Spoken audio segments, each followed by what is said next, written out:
मधुबन के बाबा, मधुबन के बाबा मुरली वाले, आपका क्या कहना, आपका क्या कहना। ओम शांति। आज 25 जनवरी 2024 के साकार मधुर महावाक्य हैं। आज मीठे मीठे बाप दादा बोले, मीठे बच्चे, तुम्हें वंडर खाना चाहिए कि हमें कैसा मीठा बाप मिला है जिसे कोई भी आश नहीं, और दाता कितना ज़बरदस्त है, लेने की ज़रा भी तमन्ना नहीं। बाबा ने कहा, मीठे बच्चे, तुम्हें वंडर खाना चाहिए कि हमें कैसा मीठा बाप मिला है जिसे कोई भी आश नहीं, और दाता कितना ज़बरदस्त है, लेने की ज़रा भी तमन्ना नहीं। बाबा ने आज प्रश्न पूछा कि बाप का वंडरफुल पार्ट कौन सा है। 100% निष्कामी बाप किस कामना से सृष्टि पर आया है? और उत्तर में बाबा कहते, बाबा का वंडरफुल पार्ट है पढ़ाने का। वह सर्विस के लिए ही आते हैं, पालना करते हैं, पुचकार देकर कहते हैं, मीठे बच्चे यह करो, ज्ञान सुनाते हैं, लेते कुछ नहीं। 100% निष्कामी बाप को कामना हुई कि मैं अपने बच्चों को जाकर रास्ता बताऊं, सृष्टि के आदि मध्य अंत का समाचार सुनाऊं, बच्चे गुणवान बने। बाप की यही कामना है। ओम शांति। मीठे मीठे रूहानी बच्चों को रूहानी बाप ऐसा मिला हुआ है जो कुछ लेता नहीं, कुछ खाता नहीं, कुछ पीता नहीं, तो उनको कोई आश व उम्मीद नहीं है। और मनुष्यों को कोई ना कोई ज़रूर आश होती है कि धनवान बने, फलाना बने। उनको कोई आश नहीं, वह अभोगता है। तुमने सुना था कि एक साधु कहता है कि मैं कुछ खाता पीता नहीं। यह तो जैसे कॉपी करते हैं। सारे विश्व में एक ही बाप है जो कुछ लेता करता नहीं। तो बच्चों को ख्याल करना चाहिए कि हम किसके बच्चे हैं, बाप कैसे आकर इनमें प्रवेश करते हैं। खुद की कोई तमन्ना नहीं, खुद तो गुप्त है। उनकी जीवन कहानी को तुम बच्चे ही जानते हो। तुम्हारे में भी थोड़े हैं जो पूरी रीति समझते हैं। दिल में आना चाहिए कि हमको ऐसा बाप मिला है जो ना कुछ खाता, ना पीता, ना लेता, कुछ भी उनको दरकार नहीं। ऐसा तो कोई हो नहीं सकता। एक ही निराकार ऊंच ते ऊंच भगवान ही गाया हुआ है। उनको ही सब याद करते हैं। वह तुम्हारा बाप भी अभोक्ता, टीचर भी अभोक्ता, तो सतगुरु भी अभोक्ता है। कुछ भी लेते नहीं, लेकर वह क्या करेंगे? यह भी वंडरफुल बाप है। अपने लिए ज़रा भी आश नहीं। ऐसा कोई मनुष्य होता ही नहीं। मनुष्यों को तो खाना, कपड़ा आदि सब चाहिए। मुझे कुछ नहीं चाहिए। मुझे तो बुलाते हैं कि आकर पतितों को पावन बनाओ। मैं हूँ निराकार, मैं कुछ नहीं लेता। मुझे तो अपना आकार ही नहीं, मैं सिर्फ इसमें प्रवेश करता हूँ। बाकी खाती पीती इनकी आत्मा है। मेरी आत्मा को कुछ भी आश नहीं। हम सर्विस के लिए ही आते हैं। सोच करना होता है, कैसा वंडरफुल खेल है। एक बाप सबका प्यारा है। उनको ज़रा भी आश नहीं, सिर्फ आकर पढ़ाते हैं, पालना करते हैं, पुचकार देते हैं कि मीठे बच्चे यह करो, ज्ञान सुनाते हैं, लेते कुछ भी नहीं। करण करावनहार बाप ही है। समझो, कुछ शिव बाबा को दिया, वह क्या करेंगे? टोली लेकर खाएंगे? शिव बाबा को शरीर ही नहीं तो लेवें कैसे? और सर्विस देखो कितनी करते हैं। सबको अच्छी अच्छी मत देकर गुलगुल बनाते हैं। बच्चों को वंडर खाना चाहिए। बाप तो है ही दाता, दाता भी कितना ज़बरदस्त, और कोई तमन्ना ही नहीं। ब्रह्मा को बल फुरना है, इतने बच्चों की संभाल करनी है, खिलाना पिलाना है। पैसा जो भी आता है वह शिव बाबा के लिए ही आता है। हमने तो सब कुछ स्वाहा कर दिया। बाप की श्रीमत पर चल अपना सब कुछ सफल कर भविष्य बनाते हैं। बाप तो 100% निष्कामी है। सिर्फ यही फुरना है कि सबको जाकर रास्ता बताऊं, सृष्टि के आदि मध्य अंत का समाचार सुनाऊं, और तो कोई जानते ही नहीं। तुम बच्चे ही जानते हो, बाप टीचर के रूप में पढ़ाते हैं, फी आदि कुछ भी नहीं लेते। तुम शिव बाबा के नाम पर लेते हो, वहाँ रिटर्न में मिलता है। बाबा में ये तमन्ना है कि हम नर से नारायण बने। बाप तो ड्रामा अनुसार पढ़ाते हैं। ऐसा नहीं कि उनको आश है कि हम ऊंचते ऊंच तख्त नशीन बने। नहीं, सारा मदार है पढ़ाई पर, दैवी गुणों पर, और फिर औरों को भी पढ़ाना है।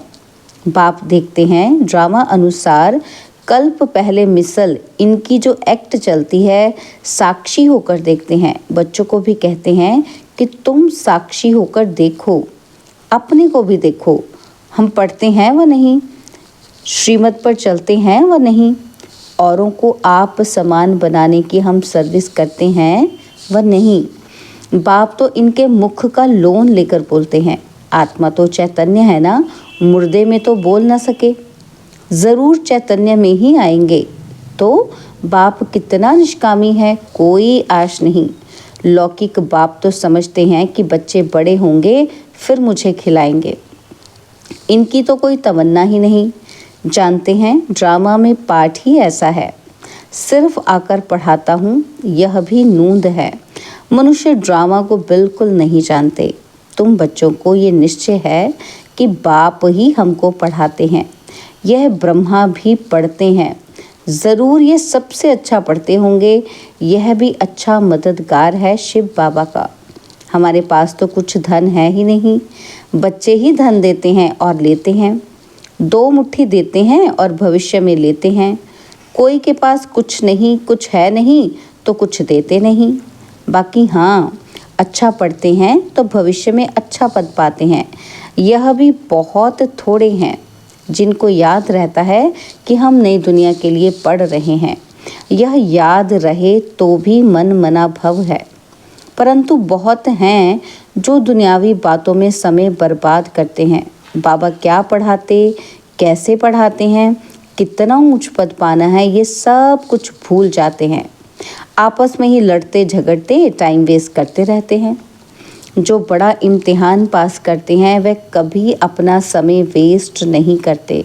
अच्छी तरह पढ़ेंगे, श्रीमत पर चलेंगे। श्रीमत पर तो चलना पड़े ना। बाप कहते हैं तुम तो नाफरमान बरदार हो, श्रीमत देता हूँ, बाप को याद करो तो भूल जाते हो।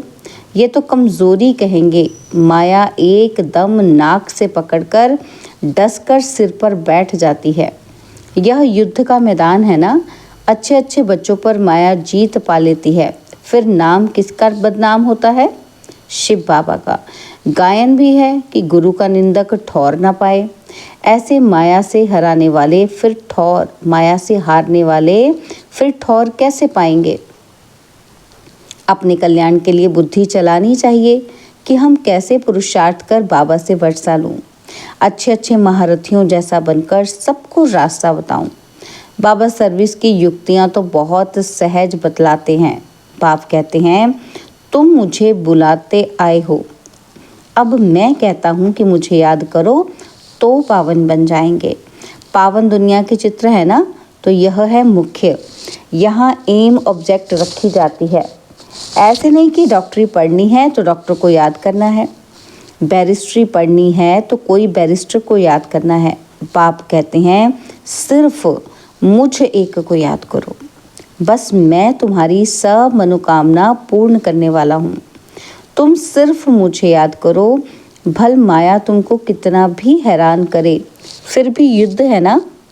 ऐसे नहीं कि फट से जीत पा लेंगे। इस समय तक एक ने भी माया पर जीत नहीं पाई है। जीत पाने से फिर जगत जीत होनी चाहिए। गाते हैं कि मैं गुलाम तेरा। यहाँ तो माया को गुलाम बनाना है और वहाँ माया कभी दुख नहीं देगी। आजकल तो दुनिया ही बड़ी गंदी है, एक दो को दुख देते ही रहते हैं। तो कितना मीठा बाबा है जिसको अपने लिए कोई तमन्ना नहीं। ऐसे बाप को याद नहीं करते। वह कोई कहे कि हम शिव बाबा को मानते हैं, ब्रह्मा बाबा को नहीं, परंतु यह दोनों इकट्ठे हैं। बिगर दलाल सौदा हो न सके।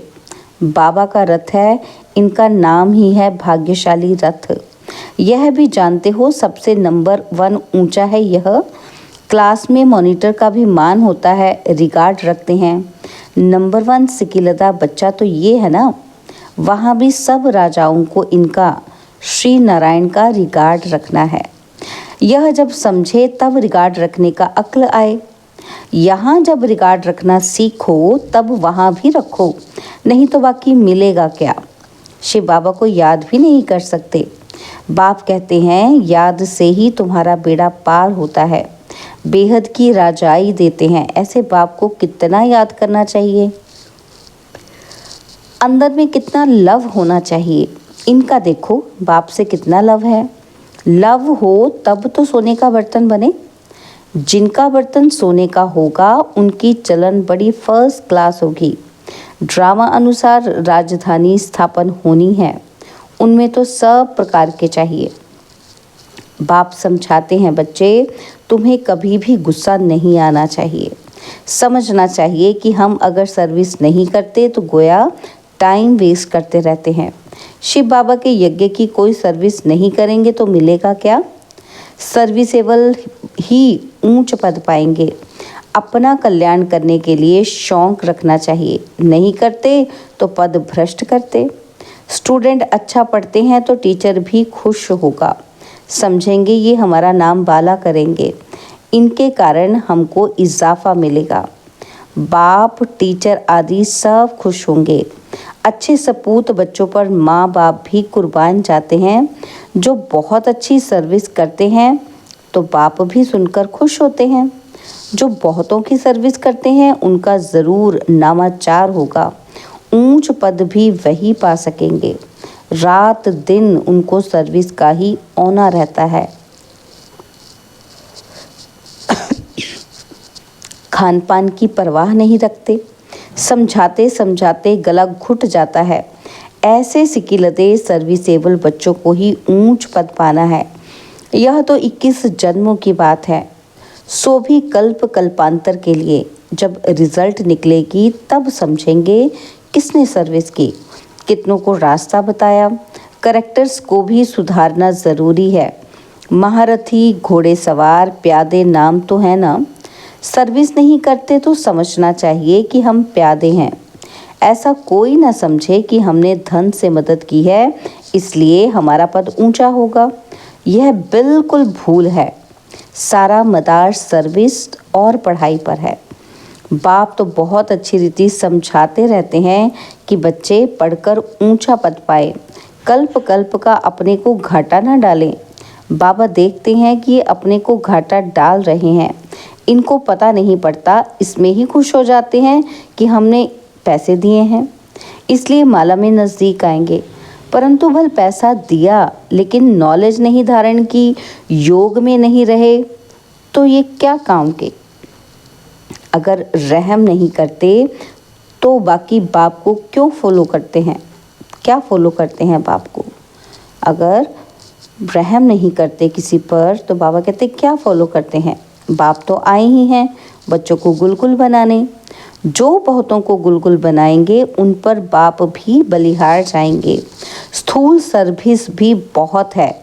जैसे भंडारी की बाबा बहुत महिमा करते हैं, उनको बहुतों की आशीर्वाद मिलती है। जो जितनी सर्विस करते हैं वे अपना ही कल्याण करते हैं। अपनी हड्डियां सर्विस में देते हैं, अपनी ही कमाई करते हैं, बहुत हड्डी प्यार से सर्विस करते हैं।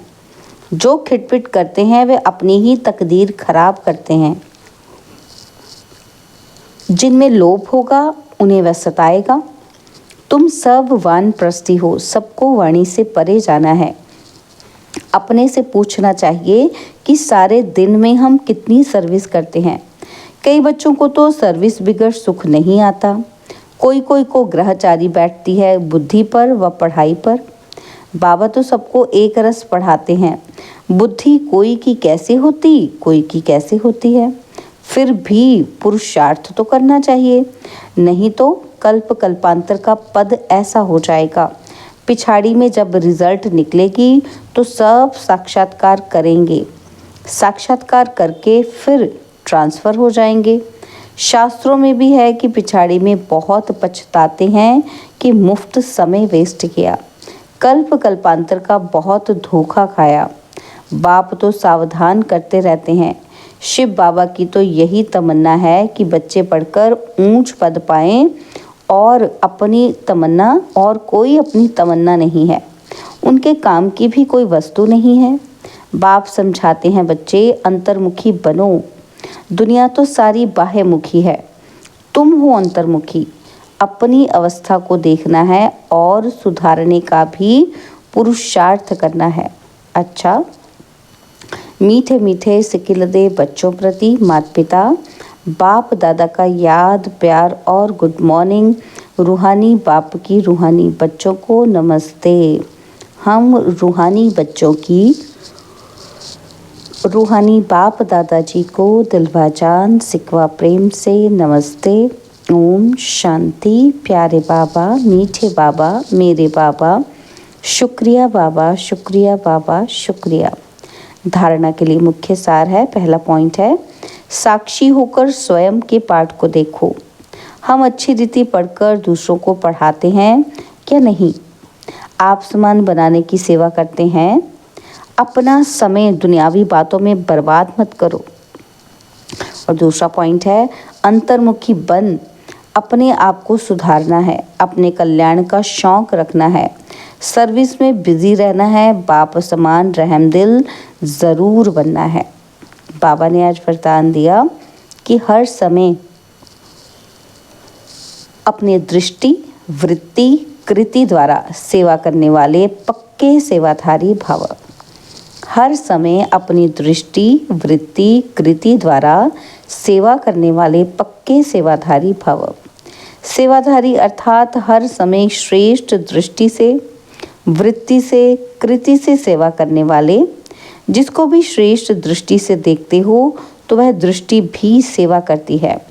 वृत्ति से वायुमंडल बनता है। कोई भी कार्य याद में रहकर करते हो तो वायुमंडल शुद्ध बनता है। ब्राह्मण जीवन का श्वास ही सेवा है। जैसे श्वास ना चलने से मूर्छित हो जाते हैं, ऐसे ब्राह्मण आत्मा सेवा में बिजी नहीं तो मूर्छित हो जाती है। इसलिए जितना स्नेही उतना सहयोगी, उतना ही सेवाधारी बनो। स्लोगन है, सेवा को खेल समझो तो थकेंगे नहीं, सदा लाइट रहेंगे। ओम शांति।